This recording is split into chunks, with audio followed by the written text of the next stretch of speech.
আসসালামু আলাইকুম viewers, Sweety kitchen গার্ডেনে আপনাদের সবাইকে জানাই শুভেচ্ছা। আশা করি সবাই অনেক বেশি ভালো আছেন। রুটি, পরাটা কিংবা গরম ভাতের সাথে খাওয়ার জন্য পারফেক্ট একটা রেসিপি আপনাদের সাথে শেয়ার করছি। এটির নাম হচ্ছে আলু কাটলি, আর খুবই কম সময় এবং অল্প মশলা দিয়ে রেসিপিটি সহজে তৈরি করে নিতে পারবেন। আশা করি সবার কাছে অনেক বেশি ভালো লাগবে। ভালো লাগলে চ্যানেলটি সাবস্ক্রাইব করবেন এবং সব সময়ের জন্য আমার পাশে থাকবেন।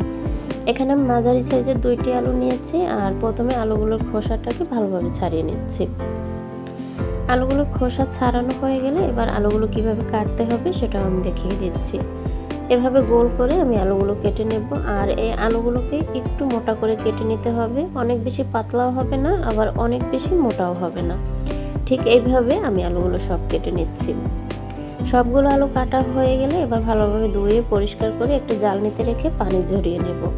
এবার চুলায় একটি প্যান বসিয়ে দিয়ে দিচ্ছি সরিষার তেল। আজকের পুরো রান্নাটা আমি সরিষার তেল দিয়ে করব। এবার আলুগুলো দিয়ে ভেজে নিব, আর আলুগুলো ভাজার জন্য তেলের পরিমাণটা একটু বেশিই দিতে হবে। সামান্য একটু লবণ দিয়ে আলুগুলো ভেজে নিতে হবে, যেন লবণটা আলুর ভিতরে ভালোভাবে প্রবেশ করতে পারে। আলুগুলো এমনভাবে ভাজতে হবে যেন একটু লালচে হয়ে যায়, আর পুরো আলুটা যেন 80% মতো সিদ্ধ হয়ে যায়।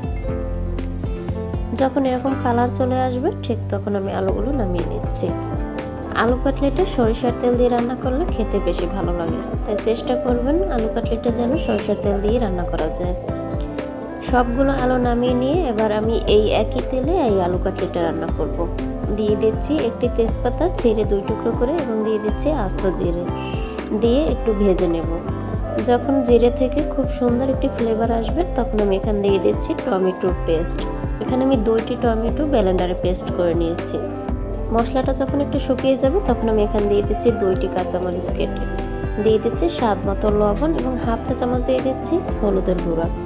এবার ভালোভাবে মশলাটাকে কষিয়ে নিতে হবে। এমনভাবে কষিয়ে নিতে হবে টমেটোর গায়ে যে পানিটা থাকে সেটা যেন একদম শুকিয়ে যায়। মশলাটা ভাজা ভাজা হয়ে গেলে এবার আবারও একটু পানি দিয়ে ভালোভাবে কষিয়ে নেব। পানি দিয়ে কিছু সময় কষিয়ে নেওয়ার পরে এখানে আমি দিয়ে দিচ্ছি হাফ চা চামচ চিলি ফ্লেক্স। ঝালের পরিমাণটা আপনারা কীরকম খেতে পছন্দ করেন সেই অনুযায়ী ঝালটা কমিয়ে বা বাড়িয়ে দিতে পারেন। এবার আরও কিছু সময় কষিয়ে নেব। ঠিক যখন মশলা থেকে তেল ছেড়ে দেবে তখন আমি ভেজে রাখা আলুগুলো দিয়ে ভালোভাবে মিশিয়ে নেব। আলুগুলোকে মশলার সাথে খুব ভালোভাবে নেড়ে চেড়ে মিশিয়ে তারপর রান্না করতে হবে। আর এখানে কিন্তু কোনো রকম পানি ব্যবহার করা যাবে না, যেহেতু আলুটা 80% মতো আগে থেকেই সিদ্ধ করা, তাই এটা রান্না করতে খুব বেশি সময় লাগবে না। চুলার আঁচ মিডিয়াম রেখে এভাবে কয়েক মিনিট উল্টে পাল্টে রান্না করে নিলেই আলু কাটলেটটা একদম রেডি। নামানোর আগে উপর থেকে ধনিয়া পাতা কুচি আর সামান্য একটু লেবুর রস দিয়ে দিচ্ছি। এভাবে আলু কাটলেটটা রান্না করলে খেতে অনেক বেশি মজার হয়। আপনারা গরম ভাত, রুটি, পরাটার সাথে অনায়াসে খেয়ে নিতে পারবেন। খুবই মজার একটা রেসিপি, আপনারা বাসায় ট্রাই করে দেখবেন, সবার কাছে ভালো লাগবে। সবাই অনেক বেশি ভালো থাকবেন, সুস্থ থাকবেন। পরবর্তী রেসিপি দেখার আমন্ত্রণ জানিয়ে আজকের মতো এখানেই বিদায় নিচ্ছি। আল্লাহ হাফেজ।